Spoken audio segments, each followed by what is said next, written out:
lovely Dan and Ash from Revival Black for Webfest3. Hi guys, how are you? Hello. We're not bad actually, how are you?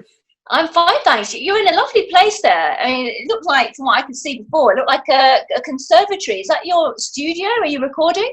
We're currently in the process of recording a single this weekend yet, so there's going to be details to come on that one, but we're currently the Motor Museum studio in Liverpool, which is based on what looks like a Barcelona. Well, we got told like the original owner like lived in Greece for ages, so we set up all the live rooms as like a Greek villa. Lovely. Lots of plants and books and whatever it is there. Now, I last saw you on your Rising tour with Scarlet Rebels. That was back before lockdown began. What have you been doing since then? Oh, well, in all fairness, for the first, even before lockdown, because we were on that tour, if you remember, venues started closing down and, questioning whether they should be continuing before it was mandatory. So we were in, was it Wales, South Wales? Swansea. We were in Swansea. And it was at that point when we were going, what do we do with the next couple of shows? Because we didn't know whether people would turn up because out of fear. Yeah. Or if it's safe to make everyone, in the same area and all that. So, and then obviously a week or so later, it was found out that, we were in lockdown and we couldn't. Yeah.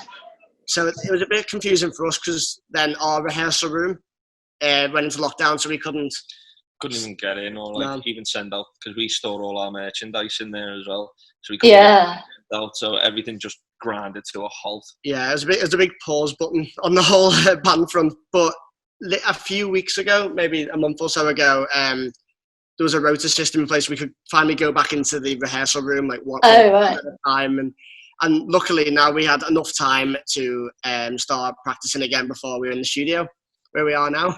Okay, so let's talk about being in the studio. Go for it. What have you been doing in the studio? I know you said you've recorded a single. Are you working on another album? Maybe. Maybe. I mean, it wasn't long ago that Step in Line was released. That was your debut from last year, which you've had huge success with. And you've been compared to a lot of, really iconic classic rock bands. Like, I saw somebody who compared you to Guns N' Roses last week. We're in awe of the comments, to be fair. Yeah, you must be delighted with how that's gone down. It's a shock. When you read that, we didn't think we were that good. it's not even a case of because obviously we believe in the music that we're writing, but to be compared to some of your favourite bands or albums that basically we base our sound on, or things we've grew up listening to, because I grew up on Guns N' Roses, Whitesnake, you name it, and to then get comparisons to some of the vocalists or albums or styles is ridiculous. It does though, doesn't it? Because like you just sit in a room and write these songs, and you go, oh yeah, that sounds good. Let's go and record it. And to you, it's a good song, but you don't know how it's going to be received. And it's transferring that to an audience, isn't it? Yeah. But what we are doing is, obviously we released our last single, Step in Line, from title track of the album. I've got that in my head now. It's so damn catchy. Thank you. I just going over and over in my head while you're talking. But after releasing that was basically the summary of the album cycle for us, which means we wanted to then not leave it too long, whereas we're not releasing any music and everyone's just sitting on the first album. We want to be pushing forwards and creating new music for everyone to hear. Hence why we booked in as soon as possible to make a start on the singles. And so how does the new material compare to the songs on Step in Line?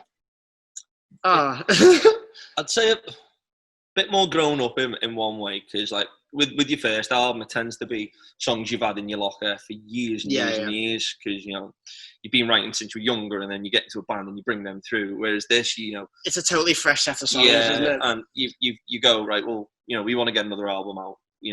We're sure people want us to put something else out. So you've got about a year and a half to sort of get into that mindset of writing and get some decent ideas down. But like, it moves with what you're listening to as well. So it's definitely a bit more grown up, the heavier as well. But from a personal point of view, I feel this is continuing on from probably the singles of the last album because I feel as though things, these are the songs we wrote together, just before releasing the album. But the songs that we are writing and have written for this one, in my opinion, are above and beyond what we've originally wrote. Yeah.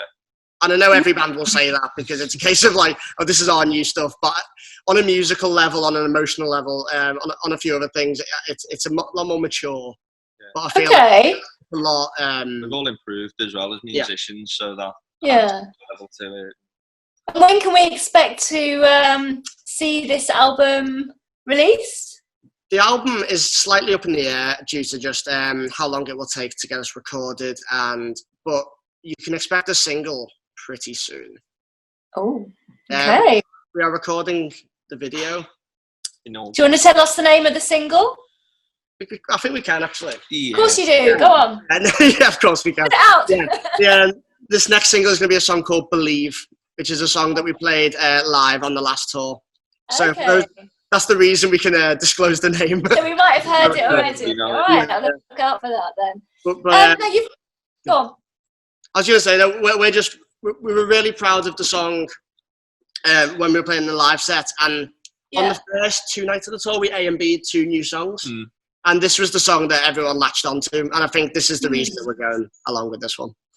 Okay. Now, you've just announced that you're going to be appearing at Bouillon Rocks in France in October. Yeah. Can you tell us about that? How did that come about? That's been in the book for a while, hasn't it? I think it was early this year or end of last year. We got asked to do it, and of course we were like, straight away. Spoke with Mark from over there, and and we booked it in, and again it was like it's been delayed, hasn't it? Because there was a mix-up originally. There's 2 dates about a year ago, because I think it was due, and I'm not sure if they've been on or not. But it was originally going to be like a Diamond headline up. Yeah. And we did that last year, and what happened was I think dates got crossed, and then he wrote us down, but maybe for a different date than we expected, and it was a total mix-up. So not in any bad way, but just in terms of like on both parties, we both went, okay, we've got the wrong date completely. So we didn't book the ferry anyway. No. Just as well. Yeah. So I think apparently FM and Grand Slam are doing a few international dates together. And one of those dates is the Bouillon Rocks gig, and they're headlining this, and we are joining that lineup as main support, I believe. And there's I think they're a local band called Zoe from France, and it's a 4-band lineup, but it looks like I can't wait personally. No. Whereabouts in France is it? Bouillon-les-Mines. I don't want to butcher the accent. Yeah, it's by Calais. I don't think I've heard of that place. It looks like from Google Map, innit? Looks like a little village or small town just off Calais. Yeah. Oh right, okay. So it looks like it's near Lille. Yeah. Near Lille. Yeah. Okay. Well, speaking of festivals, what do you have planned for next year? A lot. Yeah, I guess everything that was postponed from this year, and I know you were doing a few things. So. Well, obviously we've got Webfest coming up, which is the online New Wave of Classic Rock event. We have we're doing one for Wildfire as well, I think, aren't we? You maybe announced that earlier. I think we're going to be doing something special for Wildfire, hopefully. Okay. Have you got Bradstock Heretic Festival? Bradstock Heretic Festival. We've still got Call of the Wild this year. Call of the Wild. Are you playing Steelhouse next year? Yeah. Steelhouse next year and Rambling Man next year, I believe. And Rockmantic. Rockmantic on the road. There's that many dates that have been rescheduled. I'll keep your diary for you. Just Rockwich. Let you know where you need to be and when. Yeah. What's that, sorry? I said, I'll keep your diary for you, and then I'll just let you know where you need to be and when. Yeah. The thing is, though, like, I hate starting that, because when you start mentioning the festivals, we've ended up like being booked for that many of them that I don't want to miss anybody out. Yeah, I know what you mean. We've got a Q&A session where we've gone, what festivals have you got? And we've got this one, and SOS. But basically, you've got a lot. You've got a lot on next year, and I'm assuming you're going to be touring as well. We're looking at it. The hopes are that, obviously, if we're to release the album next year, and the singles leading up to it, then obviously we want to tour the album. Yeah, of course. But we're also totally aware that every single band in the world at the moment has been stunted at this lockdown period. which means that every single band in the world is probably going to be touring next year at some stage. So it's going to be a case of probably a few bands jumping on each other's tours, or so I don't want to just say we're going to tour the album, because there may end up being opportunities where we can go out with another band. So options are open, but obviously we'd love to tour in some kind of way. Either way, we'll definitely be seeing you, not just once next year, but probably several times, whether it's at a tour, festival, somebody else's tour. Yeah. What was that? You'll be sick of us by then. No, we won't be sick of you by then. We won't be sick. Definitely not. Anyway, guys, it's been lovely speaking to you again. Oh, thank you so much, Anne. And thanks for talking to me. Wish you all the very best. Look forward to the new material and the new single. Yeah. Thank you so much. Take care. Cheers, Anne. See you later.